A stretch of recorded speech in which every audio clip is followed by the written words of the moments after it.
Courtney, welcome to the Unblocked podcast. I'm so excited to have you here today.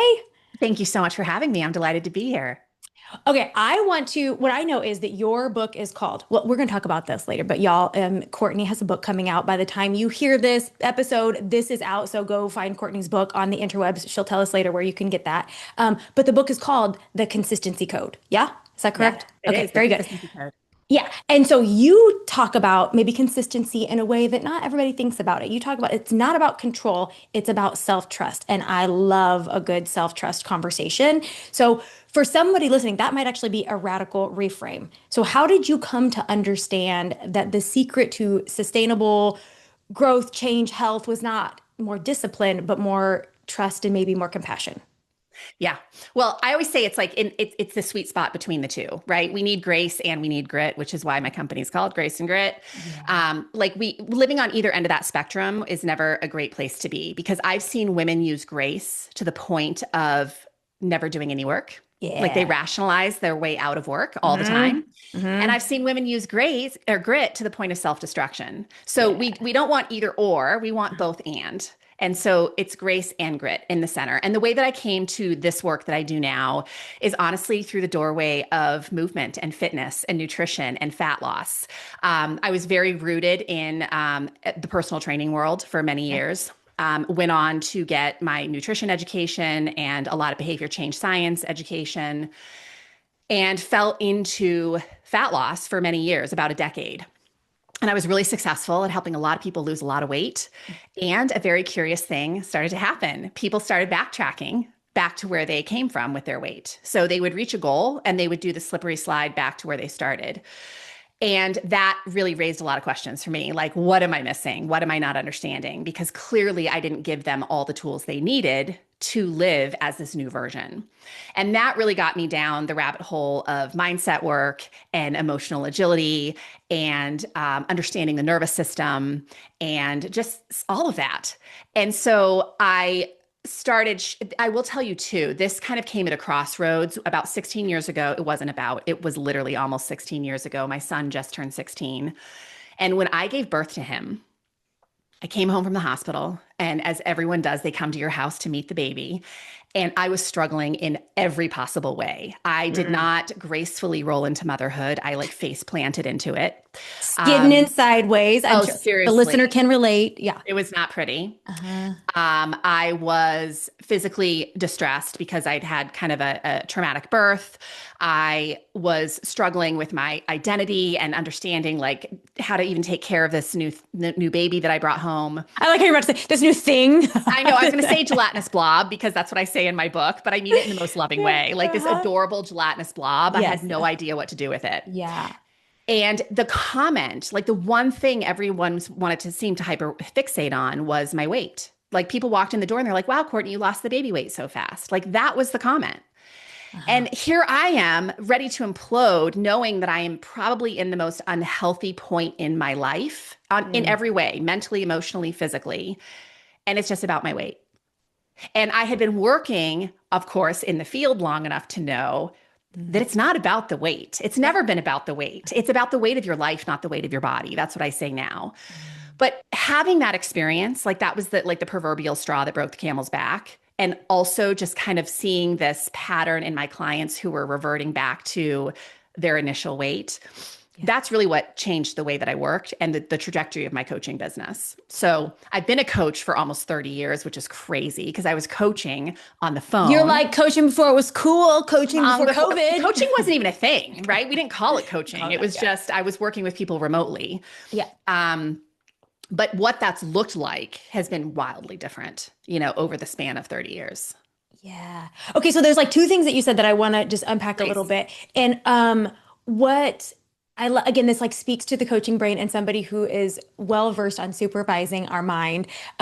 When you noticed that you were helping people get results, but you weren't helping people sustain those results, Yeah. your brain went to, what am I missing? I didn't give them all of the tools. There was Yeah. like a curiosity to it For sure. Versus what a lot of us could do is like that harsh inner critic comes in and is like, well, you suck, you failed, you da da da da da da. Like that Right. didn't happen, or at least that's not where you stayed, right? Yeah. So maybe just like unpack that. Like, was that a conscious place, or like have you developed that skill over time that instead of going to that place of clearly I can't do this, I'm not helping people in the way that I meant to, it doesn't go from that it doesn't, at least it doesn't stay at the critical place. It goes to that place of curiosity so that Yeah. there is forward momentum. Yeah. And I think by nature, I've always been a curious person. Uh-huh. I certainly have learned most of the lessons I've learned in my career have been by doing it wrong. Yeah. And the sooner I was able to kind of look at that wrongness or Hmm. mistakes as really fertilizer for Yeah. growing and evolving and becoming better, Right. I did grow faster. And so I think that started really young because I came in the door through fitness. I was a dancer, and it made a whole lot of sense to move into fitness when I left the professional dance world. And I realized very quickly that a lot of people were hiring me not to become better movers, but because they wanted to feel better in their life. They wanted to feel better in their body. And I Mm. was just, again, I was ill equipped with all the tools that they needed to make that happen.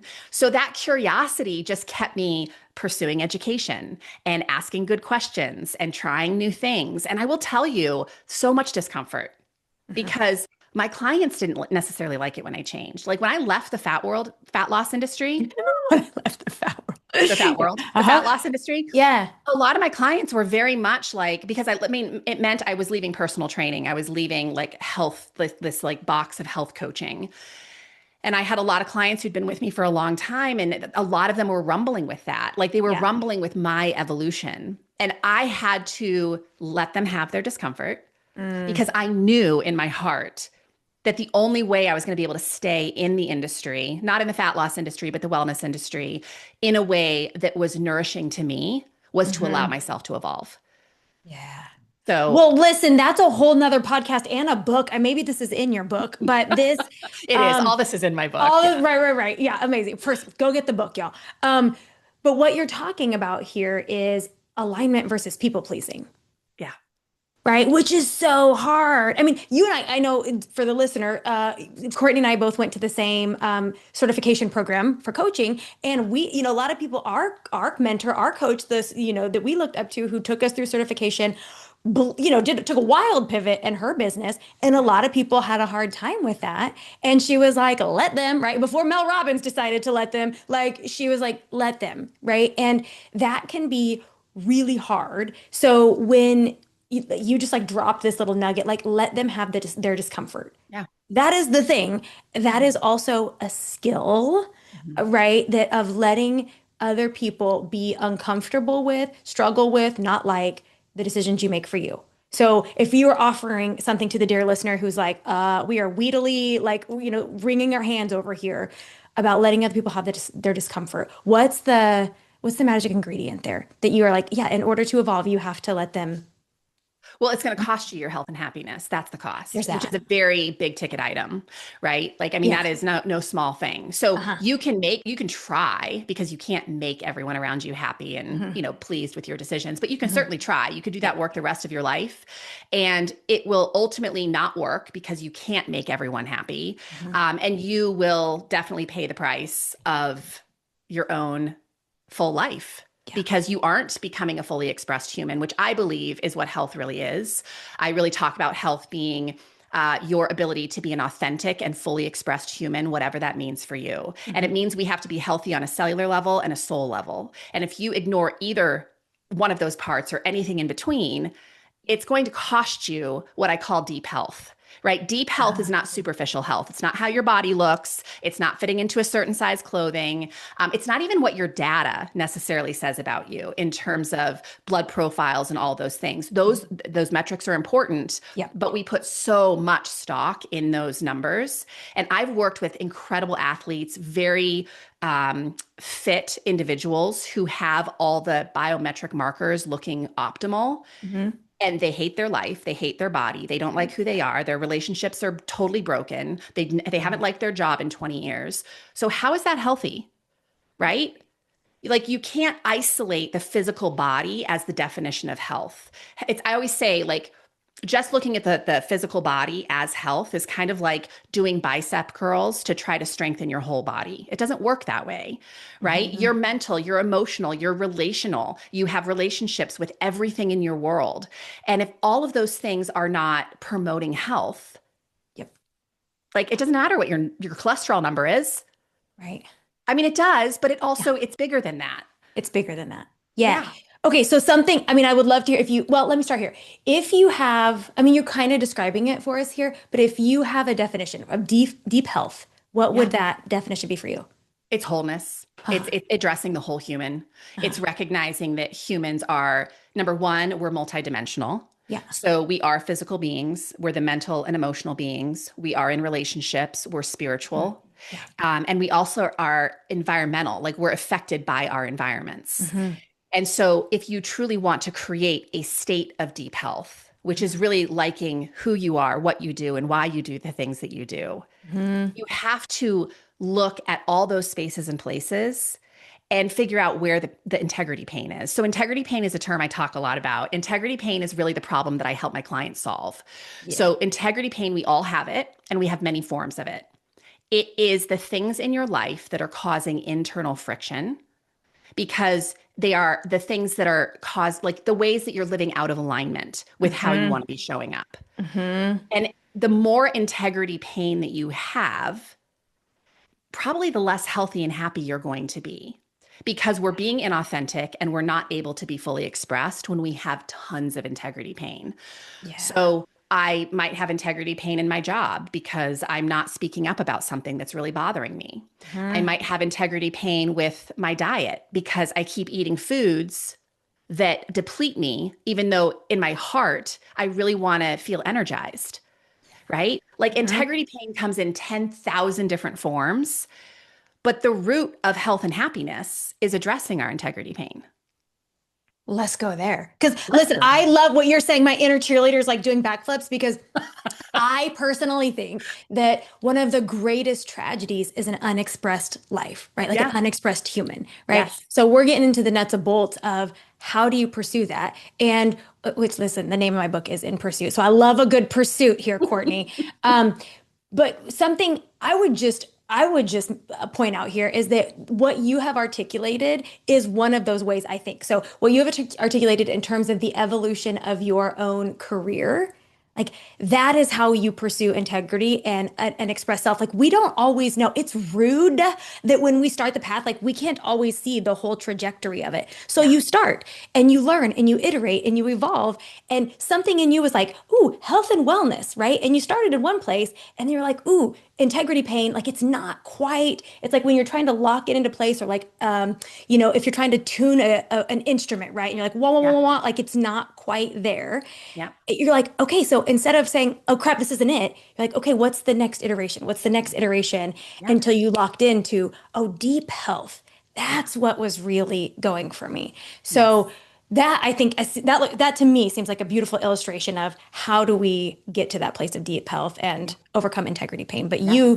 you guide us. You tell us what that looks like for you. Yeah. So the framework that I really work my clients through, right, which is the consistency code, right? This is Mhm. all again in the book. The framework is 4 parts and it's Okay. super simple and it is Love that. super unsexy. Yeah. Okay.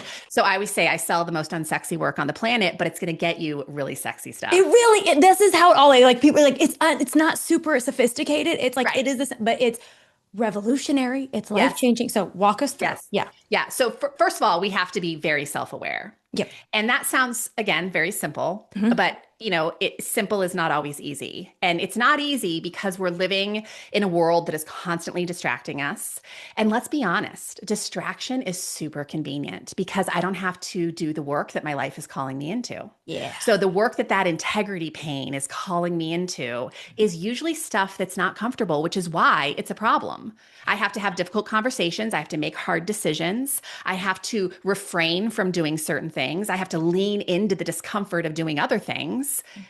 And so it's really quite convenient to not make time for self-awareness because I don't have to do any of that, For right? sure. Yeah. But self-awareness is really like you mentioned this so perfectly earlier that curiosity piece. We cannot enter the water of awareness with judgment in tow.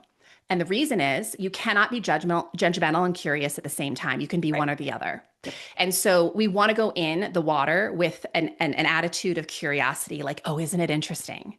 Yeah. Isn't it interesting that I show up this way around this person? Isn't it Hmm. interesting that my brain goes to all these past experiences when I'm in this certain environment?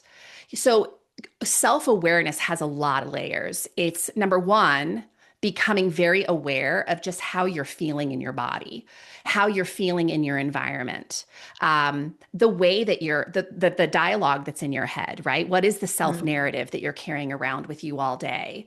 How are you showing up? So, what are your behaviors really? Because when I was in the world of fat loss, this is a great example. I would have clients come to me all the time and say, I don't understand. I'm eating a perfect diet. I'm eating beautifully. I'm exercising as much as I'm supposed to, whatever that means, but nothing's changing. Hmm. I would say, oh, isn't that interesting? Let's start like tracking so we can really see what's going on. Hmm. I wouldn't even have to say anything after they tracked because they would see that they weren't actually doing what they thought they were doing, Right. right? They had a story that didn't match up with reality. And that's okay. No judgment needed. But Right. isn't it interesting? And it's Yep. awesome, actually, because once we see the gaps, we can start doing the work that fills the gap. So self awareness is number one. Yep. Martha Beck says it beautifully. She says, awareness is the way out. You Yeah. have to start with awareness always. Yep. Once we have awareness, we have to decide on where we want to start working on our integrity pain because you can't fix it all at once, right? You can't Turns clean the out. whole house at once. Right. You've got to pick a place like a room and a corner of the room to start cleaning in. So we have to I don't want to say underwhelm, but we have to remove the overwhelm from our brain and make a hard decision about where we're going to put our focus.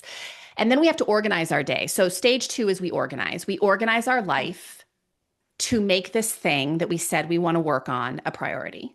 Mm.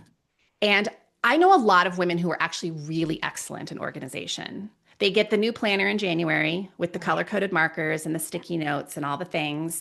And they plan every ounce of their day. Usually they're not really showing up in their day, but that's beside the point, right? Like they're organizing everything. We've checked the box, Courtney. We We've check the checked the box. box. We love a checkbox. Yeah. We do. But Yeah. then we don't show up for the things, or we certainly not the things that we did schedule for ourselves, if anything showed up for ourselves. Yeah. Mm-hmm. So that's really stage three is the practice of follow through, right? Follow through Mm-hmm. is where I do most of my coaching. Like Yep. we can create these amazing, wonderful ideas and pathways for what we want to accomplish. But where rubber meets the road is in the showing up, right? Mm-hmm. So the showing up is really boils down to three things. Like number one, you have to honor your nervous system. I've never worked with a woman. I mostly work with midlife Mm-hmm. women. And I've never worked with a woman who did not roll into midlife with an already dysregulated nervous system because she has a whole lot of stress in her life and she's losing the very hormones that actually help her to manage stress, which estrogen and progesterone, right? So we're going through the menopausal transition, which challenges our tolerance of stress. We aren't as good at tolerating stress as we once were. Now, it doesn't mean you can't build resilience and build tolerance. But the point being, most people are crossing into midlife with a dysregulated nervous system. And then what are we doing with our schedules? We're piling on so many to-dos. We're basically telling our nervous system that it just doesn't matter, right? I'm Right. just going to keep pushing the gas pedal down. So we Mm-hmm. have to honor the nervous system. The other part of follow through is that we have to, of course, parent our brain, which you're well Mm-hmm. aware, right? Like we have to manage the narrative in our head. We have to talk ourselves into the work rather than out of the work. So that's a big skill set. And then also expand emotional capacity, because if we aren't able to feel difficult things, if we constantly retreat from discomfort, obviously we're not going to pursue the things on our heart. We're never going to Yeah. be fully expressed. And then the final piece is just realignment, because life is going to pitch you so many curveballs. Sometimes it's going to throw you 30 curveballs in a day. And if you don't have strategies for reminding yourself of the direction you intended to go, right? We can get lost in the woods for months, years, or the rest of our life. Yep. And I always like to talk about alignment like a campfire. I live in Montana, so we build a lot of campfires. Yeah. Okay. And building a campfire's work, right? You got to go out and get the wood. You've got to make sure it's dry. You've got to make your little, fire pit so that you don't burn down the whole forest. You've got to have the right, amount of wind kind of going into the fire to get it lit, all the things. But once you get the fire lit, all you have to do is throw in a log when you see the flame burning down. That's Yeah. it. Yeah. It's so simple. It becomes almost effortless once you get the fire started. Yeah. And that's really how I look at behavior change. We initially it feels so hard. Yeah. And we really do ourselves so much damage in that initial phase because we retreat too quickly. Hmm. But if we just stayed in the process and we built that fire, when you have days where you have made misaligned choices, because you will, it really is a matter of throwing a log in the fire, making another decision that just reorients you to the direction you intended to go. Yep. Yeah. And that's the work.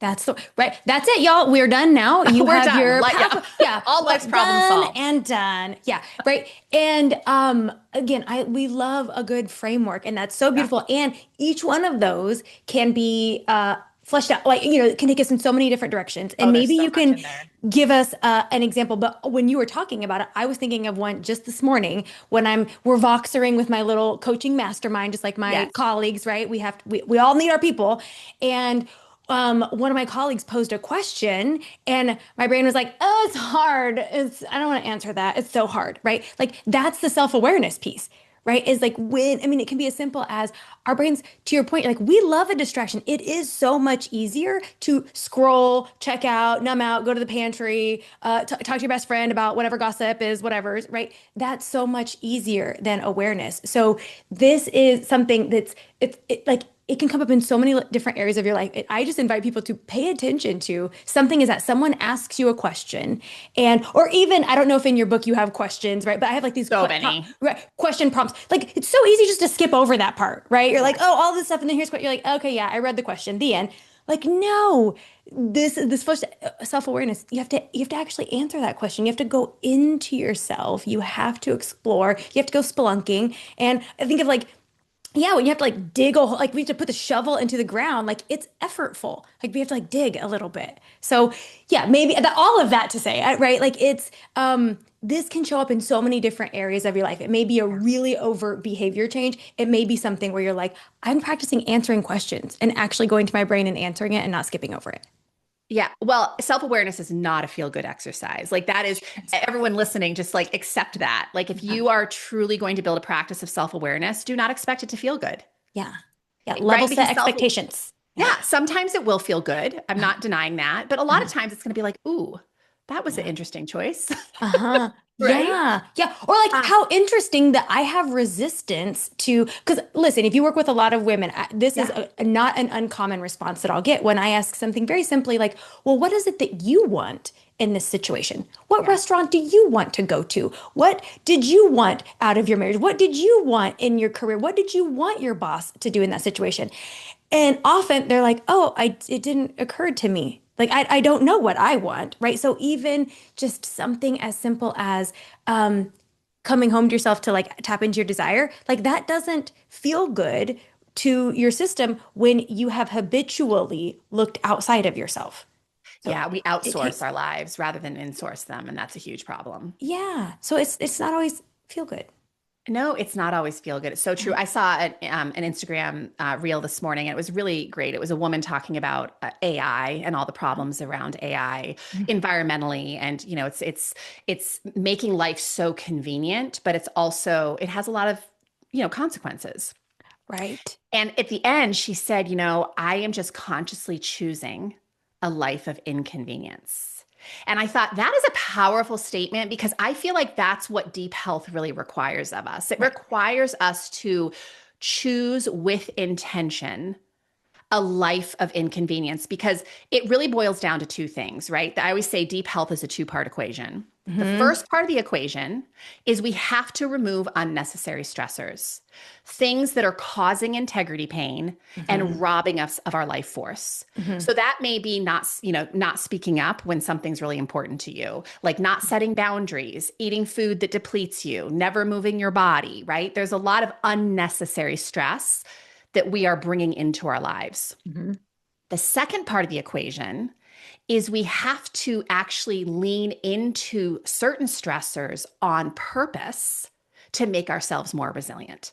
Yeah. And those are things like strength training, joining a mentorship program, even though it makes you feel wildly uncomfortable, having difficult conversations. These things are not comfortable, but man, do they make life better.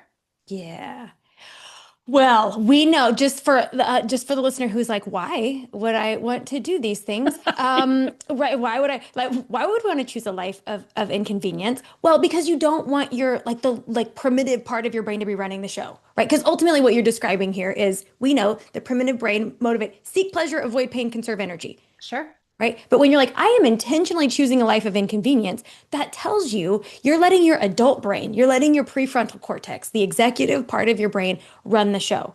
That's usually life gets better when that's happening. If you don't have the toddler version in the back, seek pleasure, avoid pain, conserve energy. That does not work very well in 2025 because we can really jack up our life when we are constantly doing those things. It's so true. There's a phenomenal book, Michael Easter, called The Comfort Crisis. I Oh. highly recommend everyone read it. Hmm. Comfort Crisis is about just how convenient life has become to the point that we don't have to move. We don't have to think for ourselves. We don't have to cook food. We don't have to do the things that were once effortful that actually made us pretty robust as humans. And so that's terrifying, right? Like convenience comes at a cost. And that cost, I would argue, is largely what I call cell to soul health. Like it's damaging our cells, but it's also damaging our soul because we aren't thinking for ourselves and we aren't Hmm. creating the things that can only come from us. Like you are this one-time expression that will never exist again. And if Hmm. you do not express what you are here to express, we lose it. The world doesn't get to benefit from it. See, what a tragedy. I stand What a by my tragedy. life's greatest tragedy. Yeah. Life's greatest strategy. Yeah. So let's talk a little bit about self-leadership then, right? Like Let's if do we're it. talking about let's not let you be missed, Yeah. right? So how does what do you just tell me what comes from when you think of self-leadership? Kind of what how do you define that and maybe what are some of the component parts of that? Yeah. So first we have to know what it is we want. Like you said earlier, sometimes people are going into these meetings or these relationships and they're not considering what they want. They're Yeah. just considering what's going to make the other person happy. So I call it your power vision. When you visualize yourself as a woman living with power, purpose, and impact, Yeah, I want to like this. what does that look like? What does Yeah. that act like? How does she dress? How does she talk? How does she problem solve? All the things. Hmm. We have to have that clarity first, Hmm. right? In order to self lead. Because if we don't know where we're going, it's like saying, I want to go to the East Coast. Okay, well, where on the East Coast do you want to go? Hmm. Right? We have to be very specific about what we're trying to accomplish. So we get that vision, and then we have to learn how to manage our thoughts and emotions and behaviors so we can get there. Yeah. It's like navigate the GPS on your car. Self leadership is the GPS of your life. Yeah. Yep. So that's how I look at self leadership and the consistency code. Like everything I teach under those four buckets that I mentioned, they're all self leadership skills. Nothing in that framework is saying this is the way it must be done. It's Right. saying look at your behaviors, look at your thoughts, look at the way that you deal or don't deal with emotion, Yeah. and make some decisions based on what you said you wanted for your life. Yeah.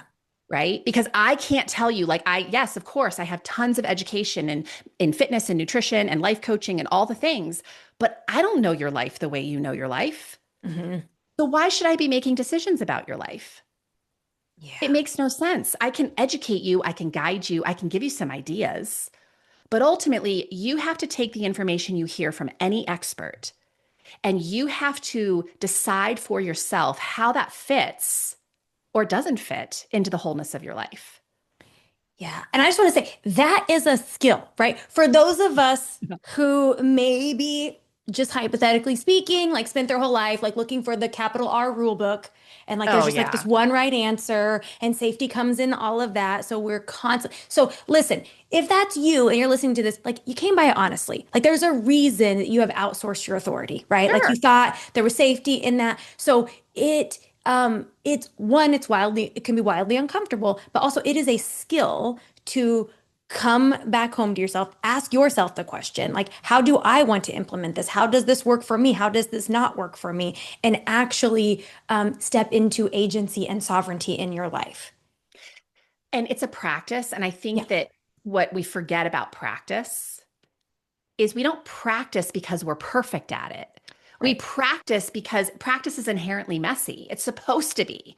It's where we rumble and we make mistakes but we keep coming back to the practice because we know it's going to help us become the type of person we want to be. And so I think that I don't know why, like as do you have children? I have 4 bonus kids. Okay, Yes. you have 4 bonus kids. So like as a Yeah. parent, we're often guiding our children into practice. We're encouraging them to practice. We're actually holding them accountable to practice.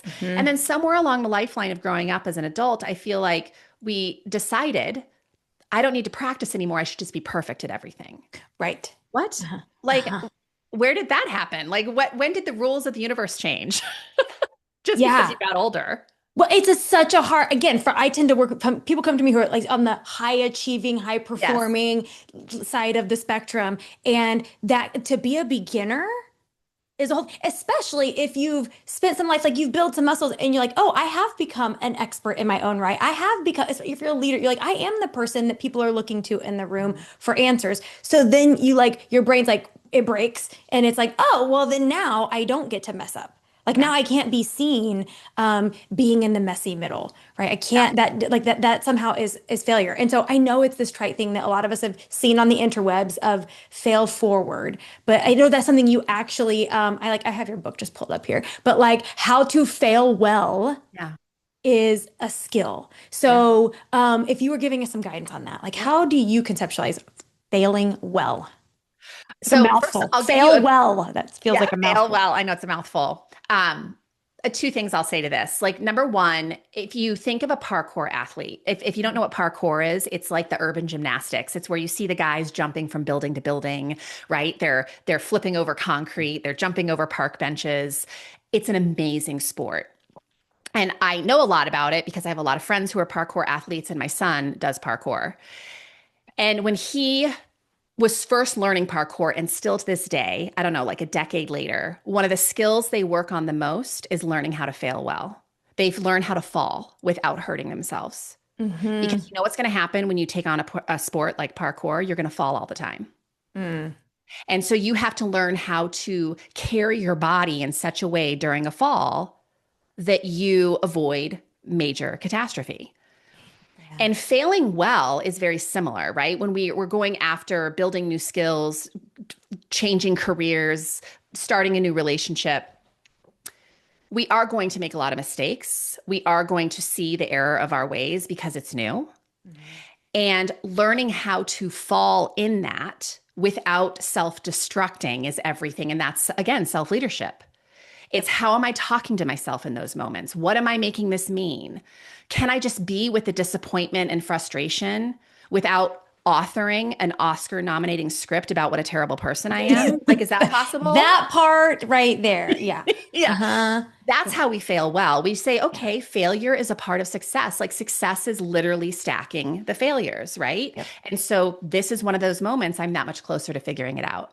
Yeah. I'm that much closer to maybe, sorting out. Like, I don't know, I'm sure when you started writing your book, Oh, I knew nothing about writing a book. I had oh, to flail my way through it. I had to hire a lot of people to help me. I had to ask for a lot of advice, talk to a hmm lot of authors, be open to constructive criticism, hmm all of these things. And now there's a book in the world, right? And Yeah. that is such a beautiful thing. But I failed my way there. Yeah.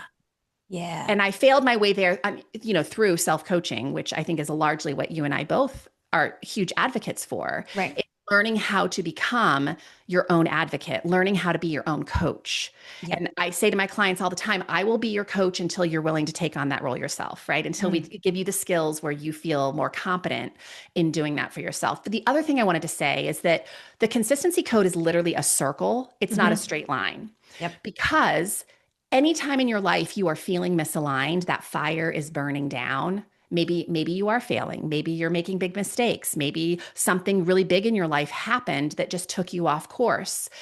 What is the answer? Well, the answer is to go back to self-awareness. Like, what do Yep. I need right now? What hmm help might I employ, right? What resources do I have at my disposal to make this a little bit easier on myself? Who do I need to talk to? Yep. What does self-care look like now? And then we go back to organizing ourselves accordingly, follow through with what we discovered, and then inevitably we're going to get misaligned again. That's the way of it. That's the way. That's why spirals, right? Like that's the way it's this Yes, is why we have spiral. Like I love that imagery. Because yeah, it's cyclical and both and you're going up and you're forward and rising. hopefully Yes. directionally in the direction you want to go. Yes. And sometimes like when I talk about these things, I'm like, it feels like this should come with an apology. Like I didn't make the rules. I didn't make the rules. Yeah. But if you want to know the recipe, right? It really is being aware, coming up with a plan, taking action on that, being with yourself when it doesn't go according to plan, Yeah. and recalibration, being willing to recalibrate, iterate. Listen, I love an acronym, so I call it the Dilly method: decide, implement, learn, iterate.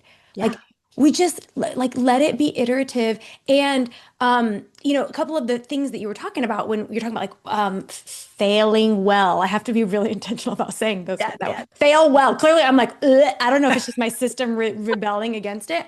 But when you hear a lot of self-compassion in that, right? And some people can be like, who's got time for this like squishy self-compassion stuff? But it is a strategy, right? Like how you talk to yourself, being a soft place to land.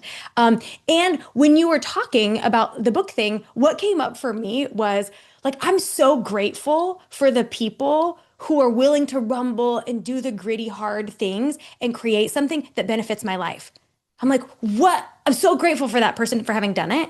So that same gratitude can be used for ourselves, right? When you do something that you're like, who decided we could write books, Courtney? Like, Yeah. what? Who decided that, right? And then you're like, I'm so grateful for the version of me who did that. Like somebody out there is going to get so much value from this because I was willing to go through that messy middle, because I Yeah. was willing to have people tell me, yeah, that chapter might need a second go or six, right? You're like, Right. yeah. So compassion and gratitude, like such, again, these things that are kind of like they can sound like buzzwords, but they're imperative. Yeah. Yeah. Well, and compassion, I think, interestingly, you're sure you have found this as well. Women sometimes have a hard time with that notion of extending compassion to themselves Yeah. because they often think if I give myself compassion, I'll become complacent. Yeah. Right. Hmm. Which is so interesting because I rarely ever see that happen. Right. Like true self compassion is simply consideration. Yeah. Like, what a beautiful way to think of it, right? Like, are you being considerate of how you're talking to yourself right now? I mean, really, it's very closely aligned with self respect. Hmm. Can you be in this rumble, in this messy middle, and still be considerate and respectful? Yeah. That's It's the name of the game. Of interpersonally, I think we get this. Like if you imagine a partner course. or a boss or somebody who's like constantly like flagellating you and that's terrible. You're like, but the person who is like supportive and encouraging and holding you accountable, who's like, hey man, I'm gonna give you this really hard thing, but I know that can do this. I know you're capable of it and I want it by Friday, right? Yeah. Like the person, like you're like, yes. But when it comes to ourselves, we're like, nope, self-loathing is the only way. Like, Yeah. especially I think of the kind of the work that you do when people are working on changing their body, they're like, well, if I didn't hate it, I wouldn't change it. Yeah. And of course, we all know in Yeah. our core that you Uh-huh. cannot hate your way healthy. That's Yeah. not a thing. And man, do we Mhm. try. And we're Yeah. sold it. Like Yeah. we buy into it. We keep opting into it. And it's how many times do we have to beat ourselves against that brick wall Yeah. before we're finally like, oh, maybe I should just walk around it. Uh, That'd be easier. yeah. And something as we were just talking about this, we were talking about the compassion, they're afraid that they'll be complacent if Yes. they do it. I think sometimes people are afraid, like sort of like if I did love myself or if I was compassionate, maybe the goal, I wouldn't have this goal. Mhm. And I would love to hear before because I like my brain has an answer to that. I would love to like, how do you talk with somebody about that? Like if they're like, well, but if I come with self-compassion, then what if I let go of this goal for this career change that I want or the relationship or the body? Then what Yeah. would you say? Well, I would say that grace is like that piece of the work where we accept ourselves with where we are. It doesn't mean Yeah, we're going to stay there. It just says, yeah, "Hey, I see you right where you yeah. are." Hmm. Right? I'm going to be honest about where you are. I'm going to love you into this moment. That's grace, right? That's Yeah. kindness, that's compassion. But without grit, Hmm. grit is also discipline. I know people hate that word, but Hmm. discipline, the discipline I advocate for, is an extension of self respect, Yeah, right? Discipline is saying, this is so important to me yeah, that I am going to devote time, energy, mental bandwidth to this thing, Mhm. right? So grace is kind of what gets us to stand back up, but discipline is what grabs our hand and pulls us into the work. Yeah. It's not Well, either or. and I like that you use that word devote. I know I've heard in your talks that Yeah. you use like the word devotion, Yeah. right? And that like Yes. that does like I love to invite people to like feel into your body like the way it feels when you think I am being disciplined or I am like devoting myself to something. Like that to me is the difference between gripping Mhm. and holding on tight and like a nourishing like I'm devoting to this and it tells me it's coming from desire then whereas like Yeah. discipline sometimes if you're doing discipline without desire that's the thing that like can get into that self-loathing Hmm. thing. So that's why I was when somebody comes to me and they're like, but I'm just terrified that if I let go of the harsh inner critic, the real gritty stuff, that I will give up on this goal. I say, listen, if that's the case, that's really good information because it was never the goal anyway. Yeah. Like you were just outsourcing something. You just had a story that that thing is going to give me something and that it's never going to do it anyway. Yeah. So like we don't have to be scared of that. But if you are really, that's why self-awareness is so important. If you are really anchored into your desire, then the quote unquote discipline feels like devotion. Yeah. And I love that you bring this up because I think, especially in the wellness world, we're so focused on the what to Yeah. eat, what to do for exercise, right? What time to go to bed. Like it's always the what. Mhm. And my argument is always no, it's the why that really Yeah. matters. Uh-huh. Why are you eating the way you're eating? Why are Uh-huh. you hanging out with the people that you hang out with? Why don't you set boundaries? Why don't you write that book? Right? Like the why is often really pointing back to the self narrative or a lot of conditioning just from the outside world that, well, if I am going to be successful, this is what I have to do. Yep. Okay, well, if that's your why, I'm willing to bet you don't love that why. Yeah. I'm And willing to bet it so, doesn't feel very good. yeah, it probably doesn't feel super awesome in your body. So there Yeah. is a lot of like peeling back and looking at why are you pursuing this to begin with? Is it to earn someone's love? Right? Yeah. Is it to prove your worth or is it in devotion to your worth? Because those are two very different things. Oh, that right there. Right? To prove your worth or in devotion to your worth. Yeah. Yeah, Yeah. And the integrity friction will highlight that. for sure. Right? If you're like, oh, I'm doing this because I want to prove something, or this is the story, the success of what it's supposed to be, Yeah. that's going to feel you're like, oh, something a gear is out, something Yes. we're out of alignment. Mm. And integrity pain is, it's like again, it's that internal GPS because going all the way back to my like personal training days, Hmm. I knew that people were hiring me because of the way that my body looked. Mm. And that did not sit well with me, right? Right. Like from the outside, it looked great. I was busy, I was successful, all the things. Hmm. But at the end of the day, it was like, hang on a second, they don't really know the truth of my life. And they don't know that I'm actually not deeply healthy because of a lot of other things that I was and wasn't doing. Like physically, I looked the part, but having people judge my entire beingness based on that did not sit well. So that pushed me into, other work because that was integrity pain for me. Is just knowing that I wasn't what people thought I was. Mm.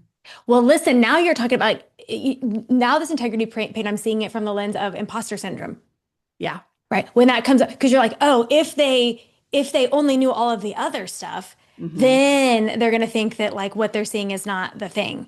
Right. But when you can let the integrity pain guide you into alignment, then like that can start to speak, that can start to turn the volume down on imposter syndrome. Because you're like, no, no, I am when you are integrated, it's really hard to feel like an imposter.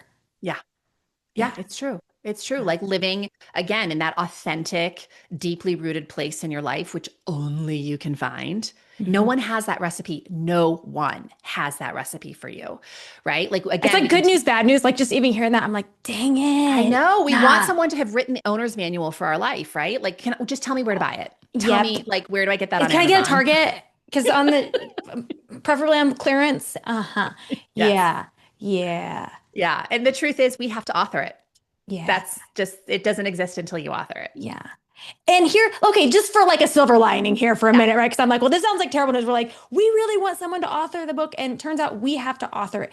Why is that incredible news? Oh, it's such incredible news Yeah. because you expand, and when you expand, everything in your life expands, Yeah. right? So you expand the way that you think, you expand what you believe, you expand your ability to wrestle with hard things. You expand your ability to problem solve. Like literally life gets better in every way because you become a more expansive human.